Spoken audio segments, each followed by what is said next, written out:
Good evening, ladies and gentlemen. There is a message that I want to share with you guys, and this message, it comes from a translation of a WhatsApp voice note that I received, and the translation of that WhatsApp voice note reads like this.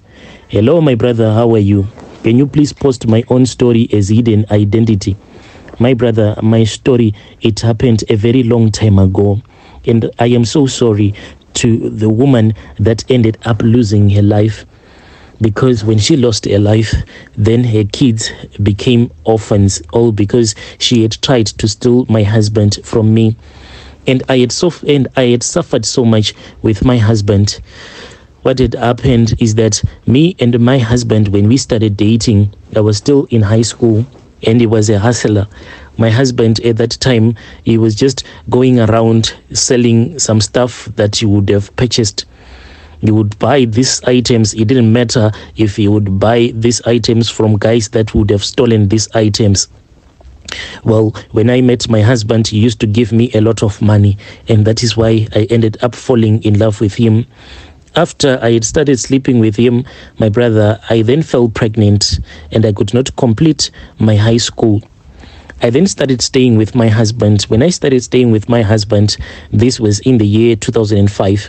After I had given birth, my brother, the following year, that was when people started saying that in this other area, in Mutare, in an area that is called Chiadzwa, there was a lot of diamonds that were just coming out of there. Some people were even saying that the gods of our country were the ones that had made it possible for people to randomly pick up diamonds, because it was said that even when you would be walking around the bushes, you could actually pick up these diamonds. Some of them, they were actually picking these diamonds, finding them on top of rocks. So my husband, he then got a lucky break. And on that night, when my husband was working at this other supermarket, he had been hired as a casual worker. So they finished off very late. So when he was returning back home, he then met this other man. This man, he said that he was from that area in Chiadzwa, and here he was walking in the CBD carrying his diamonds.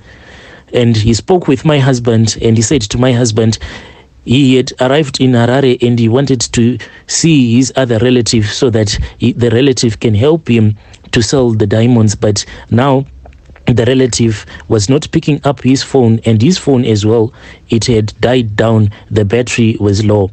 So he asked my husband if it was possible for him to help him to find a place, a safe place to sleep, because he didn't have enough money. He only had the money that he had paid for the bus ticket coming from Mutare, and he was now stuck in town. So my brother, then my husband, he then got the courage to take this man, and he brought him home. I was really suspicious of this thing, because this guy with these diamonds, why the hell will someone be walking around town with all of those diamonds? He didn't have diamonds only, he also had emeralds. When he took all the emeralds and the precious stones that he had, we actually filled up a cup. Back in Zim, we have these cups that are metallic, my brother, the big ones that we use for drinking tea. We filled up that big metallic cup with precious stones, emeralds and diamonds. The following morning, after he had charged his phone, that was when he gave some to my husband.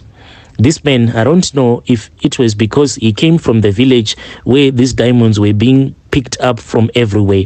He didn't even value the precious stones that he was carrying. After he had told my husband that he had successfully communicated with his relative, and the relative was going to come and pick him up, he then said, I want to give you something so as to thank you, because you have kept me safe throughout the night. This man, he then took that cup and he just poured those precious stones on the table. That was the first time that I ever saw diamonds and emeralds, and it was not the last time. My husband took those diamonds and emeralds. He knew this other guy who used to buy these diamonds, and this guy, he would go and sell them to some white guys in South Africa. My husband made so much money, and my husband was wise enough that he invested the money, and he then got this mining claim. After my husband had made so much money, my brother, he then started chasing after women. At that time, I didn't know that this was what my husband was doing. I was in the dark until when he started dating this other woman.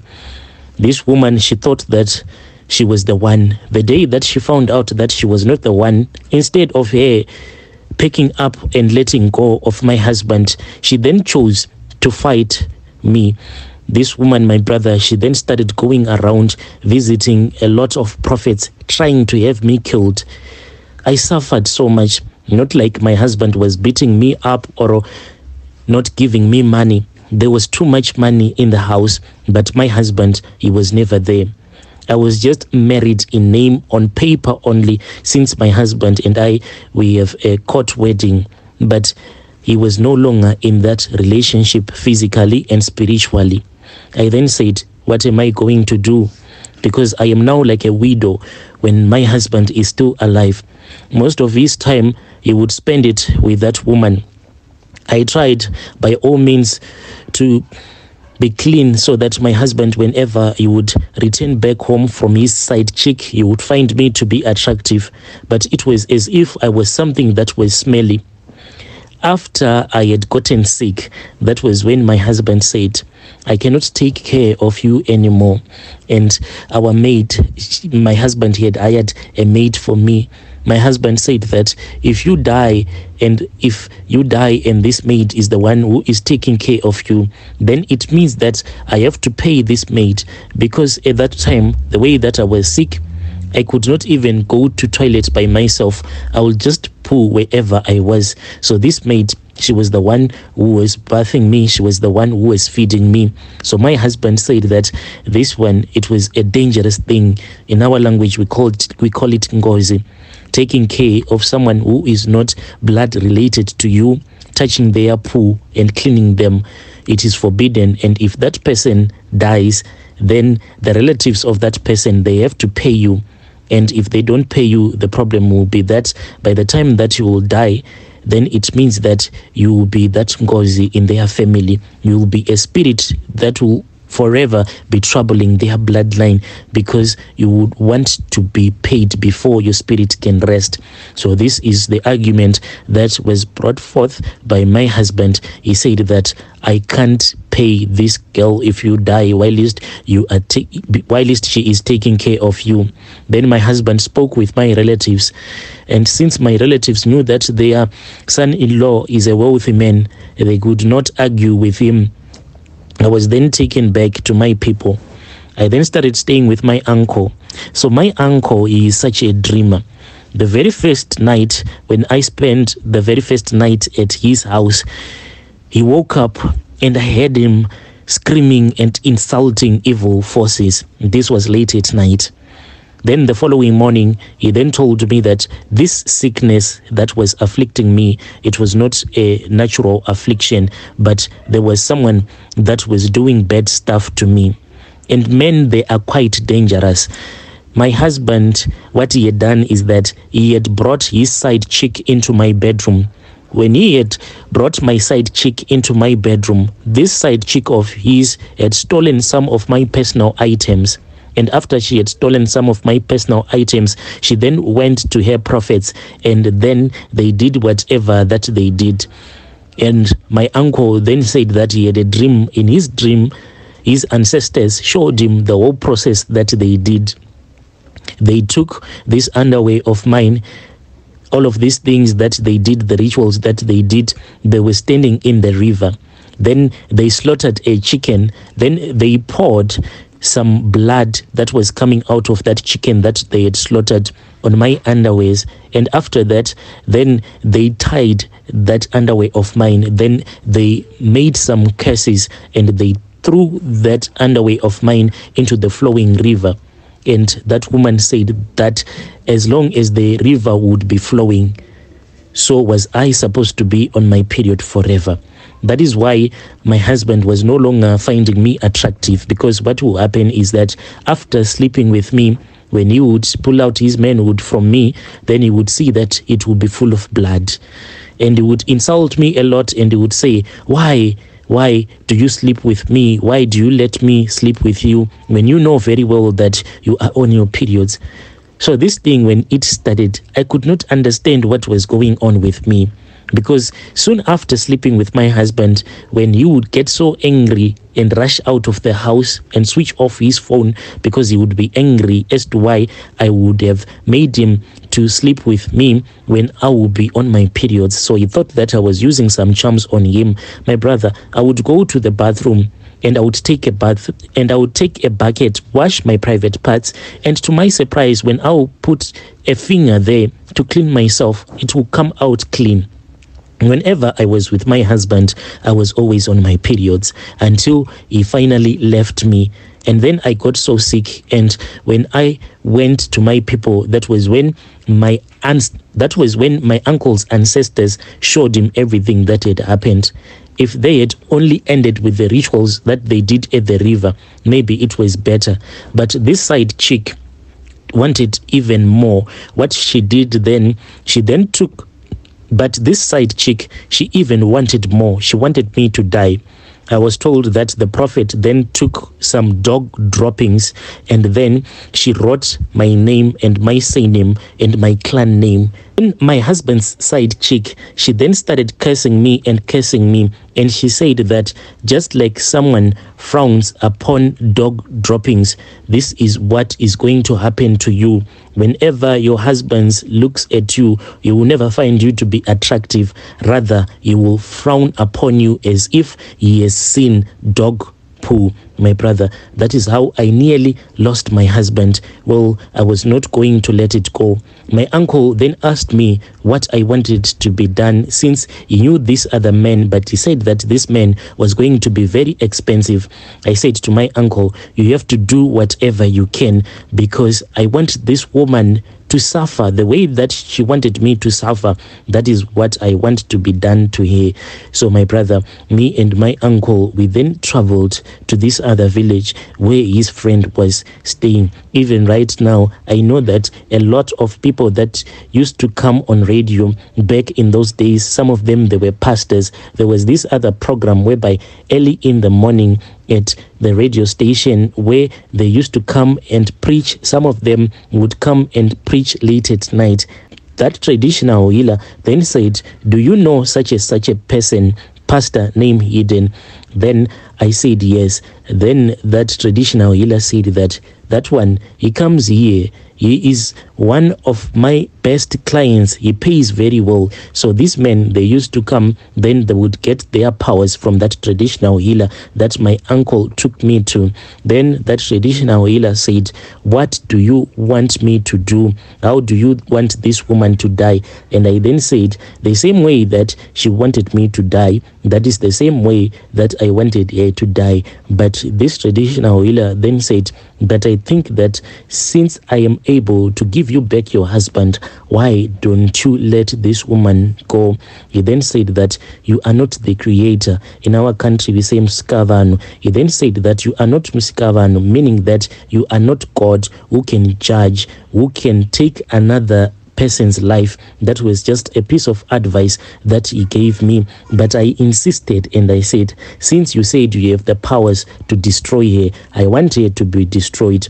At that time, the reason as to why this traditional healer didn't want me to have this woman die, it was because she had a 1-month-old baby, and this baby, she had it with my husband. That is why he was pleading with me. He was saying that if you kill the mother, then what is the young one going to do? My brother, I was heartless at that time because I kept on thinking about my husband. I said, I do not want my husband back only. I wanted her to die. I want her to die, for she wanted me to die. And at the end of the day, I showed her no mercy. Then that traditional healer said that the same process that they did, that is the same process that we are going to do. I was then taken to this other river. It was just a small stream that was flowing and filling up this other big river that was nearby. I was taken to that river and I had 2 of my chickens. It was a black chicken, then there was a white chicken. I was made to kneel down in the river. Then the traditional healer, being helped by my own uncle, they first slaughtered the black chicken. Then they told the river gods that the same ritual that had been done on me, they were asking the river gods to return back that charm back to sender, and that is the blood that they were pouring on me as well as pouring into the water. After that, they then slaughtered that white chicken. They asked the river gods to do me a favor, since I wanted this woman to die, and they said that just like a white chicken is pure, just like the way it is pure with its color, then the river gods had to purify me for this dark evil thing that I wanted to do. I then took a long knife that was handed to me by my uncle, and I was told that I had to strike that knife that I was holding into the river, and I did as I had been told. Once I had struck that long knife into the river, I saw that there was a fish that came out of the river. It was like the first time, my brother, watching a fish jump out of water. Then it just disappeared. Then that traditional healer told me that the gods had accepted your offer, and the traditional healer told me that the sign that the gods had revealed to us by the fish jumping out of the water, they were actually returning back to sender. And by the time that I arrived back to the village, I was then told about the news of my husband's side chick passing away. Soon after she had passed away, my husband, he then returned back home to my people, and he was really ashamed of himself, and he begged for mercy and for forgiveness, and he told my relatives that he wanted me back. Well, they made him to pay as per our custom. He paid, and he took me back, and after he had taken me back, we are still staying together up until today. Right now, my brother, what makes me to feel so guilty? I am staying with my stepson, that same child that had his mother die when he was only 1 month old. I am still staying with him. He is a grown-up boy now, and he calls me mom, and he does not know that I am not his biological mom, because I started taking care of him when he was still little, when he was very young. He thinks that I am actually his biological mother. So this is like a mark that is always on my heart, that always makes me to remember the evil, cruel act that I did. Yes, I know that this woman, she wanted me to die. Yes, I know that this woman, she stole my husband.